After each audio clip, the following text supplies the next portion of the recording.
मित्रांनो, परत एकदा स्वागत आहे. तर आजच्या या व्हिडिओमध्ये मित्रांनो आपण लूपिंग स्टेटमेंट बघणार आहोत.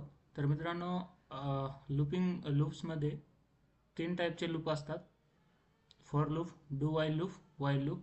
तर मित्रांनो, लूप म्हणजे काय? तर मित्रांनो, लूप म्हणजे एकच काम पुन्हा पुन्हा करण्यासाठी लूप वापरतो. आपल्याला जर एकच स्टेटमेंट अनेक वेळा लिहायची असेल तर लूप वापरल्याने कोड छोटा आणि सोपा होतो. तर मित्रांनो, लूप एखादे काम वारंवार करणे, त्याचबरोबर 1 ते 100 पर्यंत संख्या प्रिंट करणे याच्यासाठी वापरतो. त्याचबरोबर आणखीन टेबल प्रिंट करणे, यूजरकडून अनेक वेळा इनपुट घेणे, सम, फॅक्टोरियल, पॅटर्न प्रिंट करणे यासाठी आपण लूप वापरतो मित्रांनो. तर सपोज मित्रांनो, आपल्याला 1 ते 5 नंबरपर्यंत नंबर प्रिंट करायचे, तसं आपण कसं प्रिंट करणार? असं प्रिंट करतो. तर मित्रांनो, ही झाली सिंपल मेथड प्रिंटअप फंक्शन यूज करून. तर मित्रांनो, आपल्याला हे करायचं नाही आहे. आपल्याला लॉजिकली 5 नंबरपर्यंत नंबर प्रिंट करायचे आहेत. त्यासाठी मित्रांनो, आपल्याला जे असतात ते त्यासाठी आपल्याला लूप वापरावं लागतात मित्रांनो. तर मी येथे स्टार्टिंगला सर्वप्रथम मित्रांनो, इथे मी लूपचा सिंटॅक्स जो असतो स्टार्टिंगला बघूत आपण फॉर लूप. तर स्टार्टिंगला मी इथे मित्रांनो लूपचा सिंटॅक्स लिहितो. तर मित्रांनो, हे आहे लूपचा सिंटॅक्स. तर मित्रांनो, स्टार्टिंगला इथे फॉर हा कीवर्ड यूज होतो. त्यानंतर ओपन कर्ली ब्रॅसेस, क्लोज कर्ली ब्रॅसेस, आणि इथे ब्रॅसेसमध्ये स्टार्टिंगला इनिशियलायझेशन, नंतर कंडिशन चेक होते, आणि त्यानंतर इन्क्रीमेंट, डिक्रीमेंट, आणि खाली स्टेटमेंट. तर मित्रांनो, हे वर्क कसं करतं? तर चला मित्रांनो, आपण प्रोग्राम थ्रू वर्क करून बघूत. सपोज मला 1 ते 5 पर्यंत नंबर प्रिंट करायचे. त्यासाठी मित्रांनो, मी स्टार्टिंगला इंटिजर हा एक व्हेरिएबल डिक्लेअर केला आय नावाचा. त्यामध्ये मी 1 ठेवलं, 1 स्टोअर केलं फॉर लूपमध्ये, म्हणजे ज्याला म्हणतो आपण इनिशियलायझेशन. त्यानंतर मित्रांनो, मी त्याला कंडिशन दिली आय लेस दॅन इक्वल 5. म्हणजे हा प्रोग्राम काय करणार? प्रोग्राम कसा एक्झिक्यूट होणार? स्टार्टिंगला बघणार आपली आयची व्हॅल्यू किती, 1. मग ते जाऊन पुढे चेक करणार कंडिशन काय आहे आपली, 5 पेक्षा आयची व्हॅल्यू जर 1 असेल, कंडिशन ही जर ट्रू, कंडिशन मॅच जर होत असेल, तर मित्रांनो यामध्ये ही लाईन एक्झिक्यूट होणार. आणि जर कंडिशन जर चुकीची होत असेल तर लूप टर्मिनेट करणार. तर मित्रांनो, बघू इथे i less than equal to 5 म्हणजे आयची व्हॅल्यू 5 पेक्षा कमी आहे का? हो आहे. देन कोणती प्रिंट एक्झिक्यूट होणार? ही प्रिंट आय प्रिंट होणार. आय म्हणजे 1 प्रिंट होणार. त्यानंतर मित्रांनो, नंतर 1 ने व्हॅल्यू आयची वाढणार. इथे का आधी बघितली, आय जो आहे तो 5 पेक्षा लहान आहे का? हो. त्यानंतर आपली कंडिशन करेक्ट आहे, त्यामुळे ही स्टेटमेंट एक्झिक्यूट झाली. स्टेटमेंट एक्झिक्यूट झाल्याच्या नंतर आपली आयची व्हॅल्यू इथे आय प्लस प्लस केली आपण, आयची व्हॅल्यू 1 ने वाढली. मग आयची व्हॅल्यू किती झाली? 2. मग नंतर चेक करणार 2 ची व्हॅल्यू 5 पेक्षा लहान आहे का? हो आहे. देन मग नंतर आणखी एकदा ही स्टेटमेंट एक्झिक्यूट होणार, म्हणजेच 2 प्रिंट होणार. मग चेक करणार, मग 2 ची व्हॅल्यू आणखी एकाने वाढणार, म्हणजे आय प्लस प्लस इन्क्रीमेंट. त्यासाठी मित्रांनो, मग नंतर परत पुन्हा आयची व्हॅल्यू चेक करणार. आयची व्हॅल्यू किती? 3 झाली. 3 5 पेक्षा लहान आहे का? हो. मग नंतर 3 प्रिंट करणार.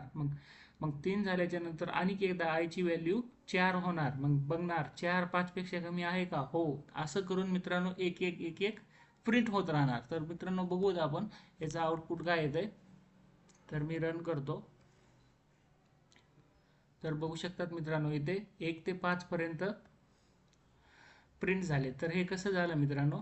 स्टार्टिंगला आपण इथे आयची व्हॅल्यू 1 आहे आणि कंडिशन काय आहे? 5 पेक्षा लहान. आयची व्हॅल्यू जर 5 पेक्षा लहान असेल तर ही खालची लाईन ही स्टेटमेंट एक्झिक्यूट व्हा. इथे स्टेटमेंट एक्झिक्यूट झाली.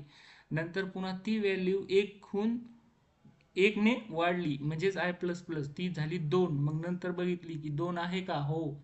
मग नंतर इथे स्टेटमेंट एक्झिक्यूट होऊन 2 आली. असा करून मित्रांनो हा लूप फिरत राहिला जोपर्यंत कंडिशन फॉल्स होत नाहीत. आणि शेवटी 5च्या नंतर मित्रांनो ही कंडिशन जी आहे ती फॉल्स झाली आणि आपला लूप टर्मिनेट झाला. तर मित्रांनो हा होता लूपचा प्रकार. यानंतर मित्रांनो आपण आणखी एक एक्झाम्पल पाहूयात यामध्ये. तर मित्रांनो मी याला आपण आपण ABCD प्रिंट करून बघूयात. तर मी इथे लिहितो ABCD प्रिंट करायची असल्यास आपल्याला इथे A डिक्लेअर करायचं, नंतर कुठपर्यंत Z पर्यंत, आणि नंतर I++. आता जर केलं तर इथे डिफॉल्ट स्पेसिफायर C ठेवतो मी. तर आता जर प्रोग्राम रन केला आपण, तर आपल्याला ABCD पूर्णपणे शो होईल. तर बघू शकता F9 F10. तर हे बघू शकतात मित्रांनो, A ते Z पर्यंत ABCD शो झाली. तर कसं झाली,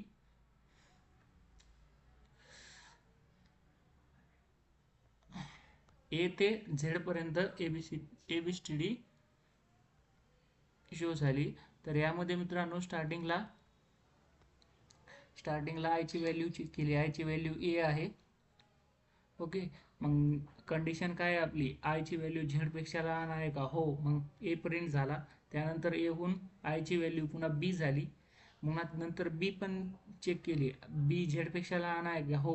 B पण प्रिंट झाला. असं करत करत मित्रांनो C पर्यंत एक्झिक्यूट होत राहणार ती. तर मित्रांनो हे होतं फॉर लूप मध्ये. आता मित्रांनो फॉर लूप काय करतो, initialisation, condition and increment decrement. आता आपण बघूत व्हाईल लूप मध्ये कसं होतं. तर मित्रांनो हे होता फॉर लूप. आता व्हाईल लूपचा आपण बेसिक सिंटॅक्स घेऊ. व्हाईल लूप काय करतो, आधी कंडिशन चेक करतो. तर बघू मित्रांनो, व्हाईल लूप हा कीवर्ड यूज होतो. त्यानंतर मित्रांनो ओपन ब्रॅसेस मध्ये कंडिशन आणि खाली स्टेटमेंट आणि त्याच्यानंतर खाली इन्क्रीमेंट डिक्रीमेंट. अशा प्रकारे मित्रांनो हा बेसिक सिंटॅक्स आहे व्हाईल लूपचा. जर व्हाईल लूप मध्ये जर आपल्याला प्रोग्राम जर बघायचा असेल तर मित्रांनो त्यामध्ये कसं होणार, स्टार्टिंगला कंडिशन चेक होणार. म्हणजे कंडिशन म्हणजे कसं की हे बघा, स्टार्टिंगला इथे मी इनिशियलायझेशन केले. ओके, म्हणजे CH या व्हेरिएबलची व्हॅल्यू काय आहे, आय. मग नंतर कंडिशन दिली काय, IH ची व्हॅल्यू जर Z पेक्षा लहान असेल तर ही व्हॅल्यू प्रिंट व्हावा. खाली कंडिशन जर योग्य मॅच होत असेल तर ही लाईन एक्झिक्यूट व्हावा किंवा प्रिंट व्हावा. आणि त्यानंतर मित्रांनो प्रिंट झाल्याच्या नंतर तिची व्हॅल्यू 1 ने वाढून डबल या व्हेरिएबलमध्ये स्टोअर व्हावा. म्हणजे A झाल्यास बी नंतर मग चेक करणार खाली कंडिशन, B Z पेक्षा लहान आहे का? हो. मग आणखी एकदा ही लाईन प्रिंट होणार आणि B प्रिंट करून टाकणार. मग आणखी एकदा C याच्यात म्हणजे ती व्हॅल्यू एकाने वाढणार पुढे. असं करत करत मित्रांनो याच्यामध्ये पण सेम Z पस्तर वर्क करत राहणार. तर मित्रांनो यामध्ये डिफरन्स एवढाच आहे. फॉर लूप मध्ये काय आहे, आधी कंडिशन एक्झिक्यूट होते आणि व्हाईल लूप मध्ये कंडिशन आधी होते, नंतर स्टेटमेंट एक्झिक्यूट होते, देन इन्क्रीमेंट डिक्रीमेंट. अशा प्रकारे हे व्हाईल लूप होतं. आणि डू व्हाईल लूप म्हणजे बघायचं जर ठरलं मित्रांनो तर डू व्हाईल मध्ये काय असतं. तर मित्रांनो डू व्हाईलचा बेसिक सिंटॅक्स बघूयात. तर मित्रांनो हे बघूयात, डू हा कीवर्ड असतो, नंतर ओपन कर्ली ब्रॅसेस आणि क्लोज कर्ली ब्रॅसेस, आणि देन त्यामध्ये स्टेटमेंट. याच्यामध्ये डू मध्ये आधी स्टेटमेंट एक्झिक्यूट होते, देन लास्टला कंडिशन एक्झिक्यूट होते, स्टेटमेंट. त्यानंतर मित्रांनो इथे इन्क्रीमेंट डिक्रीमेंट एक्झिक्यूट होता आणि त्याच नंतर मित्रांनो खाली कंडिशन. तर मित्रांनो हा होता डू व्हाईलचा प्रकार. तर याचा एकदम सिंपलचा एक उदाहरण जर घेतला, जसं की आपण ABCD केला ना व्हाईल मध्ये फॉर मध्ये, तसंच आपण ह्याच्यामध्ये पण आपण ABCD प्रिंट करू शकतो. तो म्हणजे कसं, इथे इनिशियलायझेशन, नंतर डू हा कीवर्ड, त्यानंतर मित्रांनो आपली स्टेटमेंट printf %C कशाला, डिफॉल्ट स्पेसिफायर. जसं की आपण इंटिजरसाठी $d वापरतो आणि तसं की फ्लोटसाठी $f वापरतो, तसं आपल्याला कॅरेक्टरसाठी $C वापरावं लागेल. आणि नंतर मित्रांनो आपण जे या व्हेरिएबलला कॉल केलाय ती व्हॅल्यू प्रिंट करण्यासाठी, देन नंतर CH एकनं व्हॅल्यू वाढावा, त्यासाठी मित्रांनो आपण प्लस घेऊन कोमा दिलाय. त्यानंतर मित्रांनो शेवटी व्हाईल ही कंडिशन. ओके, आधी काय चेक करणार, आधी स्टेटमेंट, नंतर इन्क्रीमेंट डिक्रीमेंट आणि खाली नंतर कंडिशन, अशा प्रकारे मित्रांनो लूप्स परफॉर्म करत राहतात. सपोज मला एखादी व्हॅल्यू जरी इथे 1 ते 100 पर्यंत घेऊ शकता, किंवा एक तुम्ही किती एन नंबर पर्यंत व्हॅल्यू किती पण घेऊ शकता तुम्ही, यामध्ये काही नाही आहे, डिफरन्स नाही आहे. लूप काय करतो, किती पण जनरेट करतो. सपोज मी इथे 1000 पर्यंत व्हॅल्यू घेतो, तर बघू शकता तुम्ही एक्झिक्यूट होते का. तर इथे मी 1000 पर्यंत व्हॅल्यू घेतो, तर बघू शकतात मित्रांनो येथे 1000 आपल्याला सेम दिसून येणार. तर इथे 2 झाले, तर कंट्रोल बघू शकतात 1000 पर्यंत व्हॅल्यू एक्झिक्यूट होणार आहेत.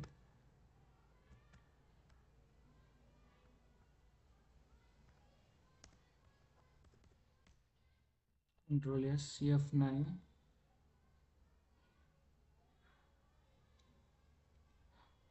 F10. तर बघू शकतात 1000 पर्यंत व्हॅल्यू मित्रांनो इथे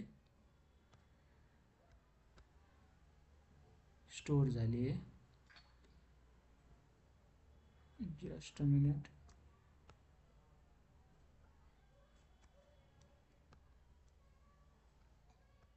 एक्झिक्यूट व्हायला थोडा टाइम लागत आहे. तर बघू शकतात मित्रांनो 1000 पर्यंत व्हॅल्यू हे झाली आहे. यामध्ये सपोज आपल्याला एखादा इथे टेबल जनरेट करायचा आहे, सपोज 2 चा टेबल जनरेट करायचा आहे. त्यासाठी मित्रांनो आपल्याला इथे चेंजेस करावे लागतील फॉर लूप मध्ये. तर मित्रांनो आपल्याला इथे कंडिशन काय द्यायची आहे, 10 तर देऊ आपण इथे, जसं की 2 चा टेबल जनरेट करायचा आम्हाला. आणि इथे सपोज आपण समजण्याकरिता 1 मिनिट मी इथे हे सगळं कट करतो आणि डबलच टाईप करतो. मी इथे टेबल जनरेट करायचा आहे 2,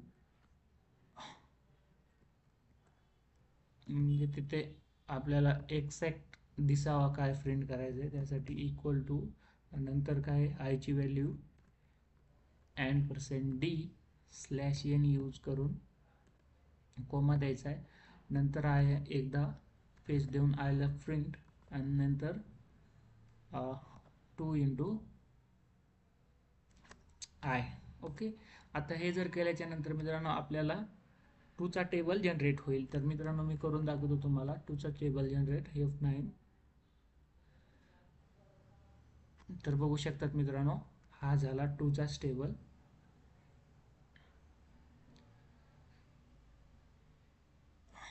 हा कसा परफॉर्म झाला, तर स्टार्टिंगला इथे आय डिक्लेअर केला, आय ची व्हॅल्यू आपण 1 ठेवली आहे. आय ची व्हॅल्यू 1 ठेवल्याच्या नंतर मित्रांनो कंडिशन काय दिली, <10 आणि I++.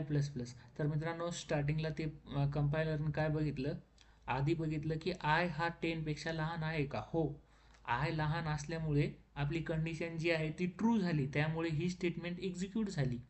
त्यानंतर एक्झिक्यूट झाल्याच्या नंतर मग आपली आय ची व्हॅल्यू आहे का 1 न वाढवली, हा, आणि ती मग आय ची व्हॅल्यू झाली 2. मग नंतर आणखीन प्रोग्राम काय दुसरा चेक केला, त्यानंतर 2 10 पेक्षा लहान आहे का, हो आहे. मग दुसऱ्याद्वारे प्रिंट करून त्यामध्ये आपण त्याला 2 नी मल्टिप्लाय केलं, जसं की 1 न मल्टिप्लाय केलं, ती 1 न 2 ला मल्टिप्लाय केलं तर 2 येणार, आणि 2 न 2 ला मल्टिप्लाय केलं तर 4 येणार. असं करत करत मित्रांनो आपला जो आहे तो टेबल जनरेट झाला.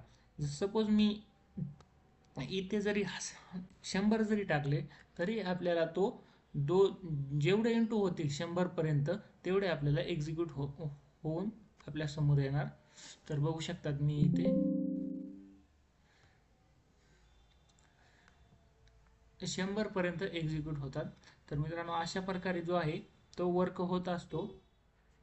तर मित्रांनो सिंपल लॉजिक होतं यामध्ये. लूप, डू वाईल लूप आणि वाईल लूप असे 3 प्रकार होते लूपचे. म्हणजे लूपचा काम कुठे होतो, जसं की आपल्याला रिपीटिव्हली एखादा टास्क करायचा आहे, त्यासाठी आपण लूपचा यूज करतो. तर मित्रांनो सिंपल होतं या व्हिडिओमध्ये. 3 आपण कव्हर केले 3 पॉईंट. तर यानंतर मित्रांनो आपण ही पुरी सिरीज कंटिन्यू करणार. यानंतर pointer, break statement and continue स्टेटमेंटचा यूज कुठे होतो, कसा होतो, हे आपण पुढच्या व्हिडिओमध्ये पाहणार आहोत. तर सिम्पलचं मित्रांनो, यामधला तुम्हाला लॉजिक कळालं असेल. सपोज लूप्स कशासाठी काम करतो किंवा काय काम करतो हे समजलं असेल. मित्रांनो, थोडी प्रॅक्टिस करायची गरज आहे, दुसरं काही नाही. हे सगळं इझिली अंडरस्टँड होत जातो. आणि सी लँग्वेज एक अशी लँग्वेज आहे की आपला बेस जो आहे तो परफेक्ट करते, दुसरं काही नाही. तर मित्रांनो, हेच होतं एवढंच या व्हिडिओमध्ये. तर मी अशी अपेक्षा करतो की तुम्हाला आजच्या व्हिडिओमध्ये समजलं असेल आणि मी इथे थांबतो. धन्यवाद.